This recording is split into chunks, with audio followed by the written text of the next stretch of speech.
Nakiisa ang Philippine National Police sa isang makabuluhang hakbangin ng pagtutulungan na pinangunahan ng Independent Commission for Infrastructure ngayong araw, Setyembre 23 sa kasalukuyang taon sa Department of Energy Center sa Bonifacio Global City, Taguig.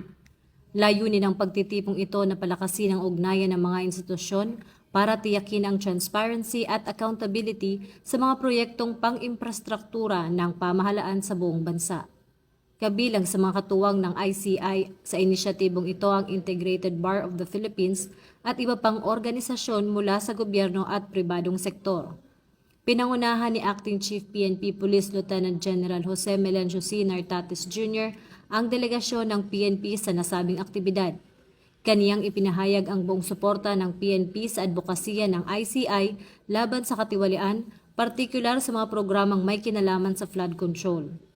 Ang aktibong partisipasyon ng PNP sa inisyatibang ito ay patunay ng kanilang matibay na paninindigan para sa mabuting pamamahala. Ipinapakita nito ang kahandaan ng organisasyon na makipagtulungan sa iba pang institusyon upang masiguro na ang mga proyektong infrastruktura ay naisasagawa ng tapat, epektibo at tunay para sa kapakanan ng sambayanang Pilipino.